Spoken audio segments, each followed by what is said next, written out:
बस भाव नरसिंह मेहता जैसे हो। तो नरसिंह मेहता ने एक व्यापारी से खूब सारा कर्जा ले लिया था। व्यापारी रोज जाता नरसिंह मेहता से जाके कहा अपना वो चुकाओ भाई, तुम पे इतना कर्जा हो गया है। नरसिंह मेहता बेचारे रोज टाल देते, कल परसों करते।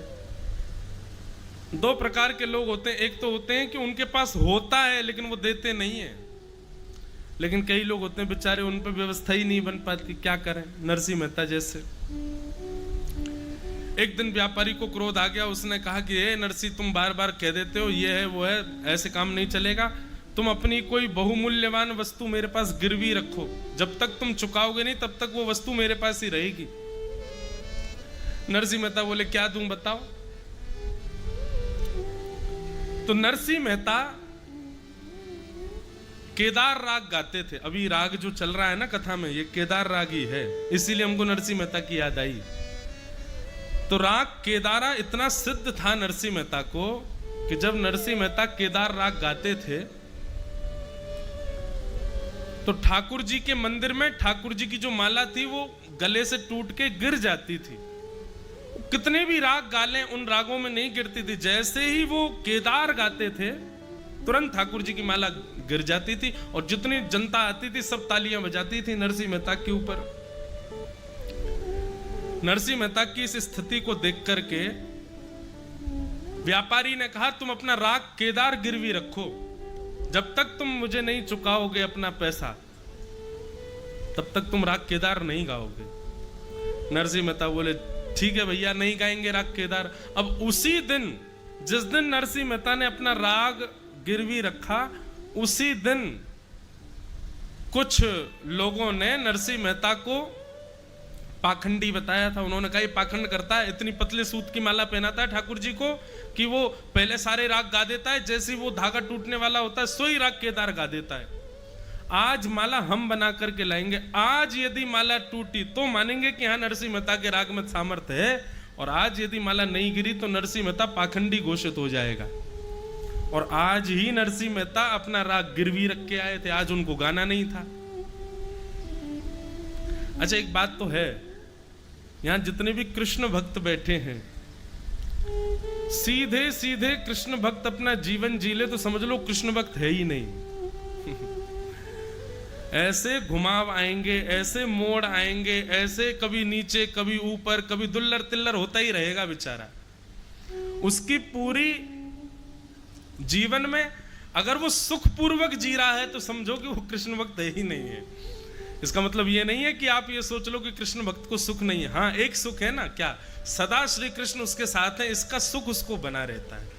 चाहे कितनी भी विपत्ति आपत्ति आ जाए, कितने भी उतार चढ़ाव आ जाए, उसको मन में ये विश्वास रहता है कि ठाकुर जी मेरे संग खड़े हैं।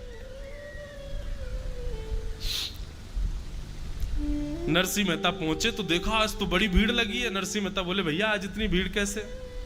बोले वो दूसरे गांव के लोगों ने आज माला पहनाई है मोटे सूत की, और उन्होंने कहा है बोले आज यदि नहीं गिरी माला तो आपको पाखंडी घोषित कर दिया जाएगा। नरसिंह मेहता के नेत्रों में आंसू आ गए। बोले वारे कन्हैया, तुमको भी आज ही गिरवी करवाना था मेरा राग, जब आज परीक्षा। अच्छा नरसिंह मेहता बोले मुझे इस बात की चिंता नहीं कि मुझे पाखंडी, मैं खुद घोषणा कर देता हूं कि मैं पाखंडी हूं, पर मुझे इस बात की चिंता है कि यदि आज मेरे राग ना गाने से आपकी माला नहीं गिरी तो कितने लोगों के चित्त में अविश्वास हो जाएगा आपके प्रति। मुझे अपनी चिंता नहीं है ठाकुर जी, मुझे आपकी भक्तों की चिंता है। अब नरसिंह मेहता लिए पेटी, अच्छा वहां सेठ जी और खड़े थे, वो उनने यूं कह रखी थी, बोले कि गाना नहीं आज राग केदार, अगर गाया तो पूरी दुनिया को बताऊंगा तुमने कर्जा ले रखा है। नरसिंह मेहता बोले बड़ी विडंबना में फंसे, ठाकुर जी कृपा करो, कछु तो दया करो, हम पर एक अनुग्रह करो।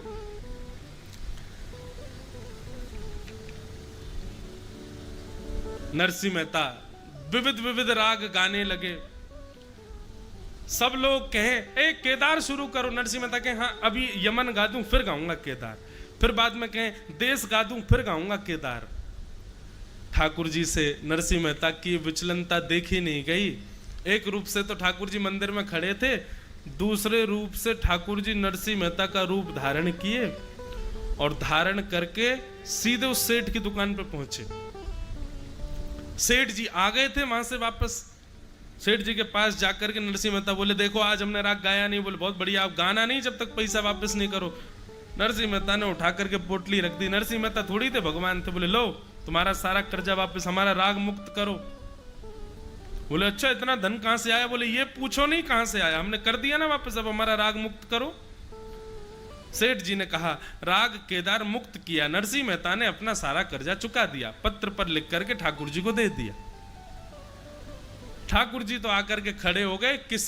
किसी वैष्णव ने जाकर के नरसिंह मेहता की पेटी के ऊपर वो पत्र रख दिया। नरसिंह मेहता दूसरे राग गा रहे थे, यहां लोग सब डंडे पहना करके खड़े थे। बोले, अब अगर इसने नहीं गाया केदार तो फिर हम इसमें डंडा बरसाएं, पाखंडी।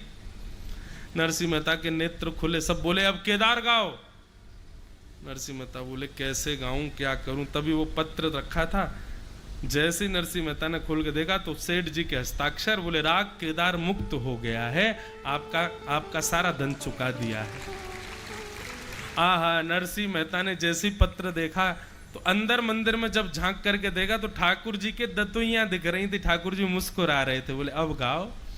और जैसे ही नरसिंह मेहता ने राग केदार गाया, राग केदार गाते ही भीतर खड़े हुए ठाकुर जी के गले की माला टूट करके गिर पड़ी और सब लोगों ने जय जयकार करते हुए नरसिंह मेहता का जय घोष कर दिया।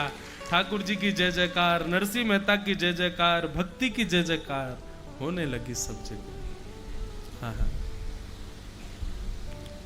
चरण शरण गिरिराज धरण के, चरण शरण गिरिराज धरण के, चरण शरण गिरिराज।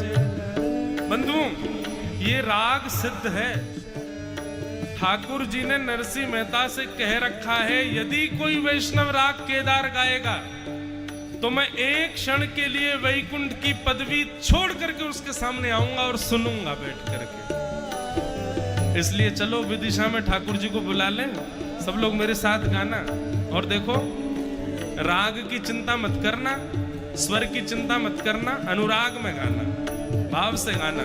हमारे पीछे पीछे गाओ, राग केदार। चरण शरण गिरिराज धरण के, चरण शरण गिरिराज धरण के, चरण शरण गिरिराज धरण की, चरण शरण गिरिराज धरण की। हम विधि अविध कछु नहीं जानत,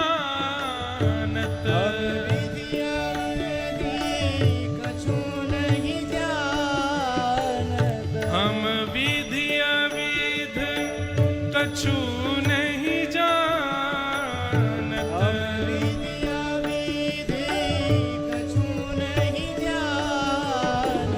रहत भरोसे श्री गिरिवर धर के, रहत भरोसे श्री गिरिवर धर के, ओ रहत भरोसे श्री गिरिवर धर के, रहत भरोसे श्री गिरिवर धर के।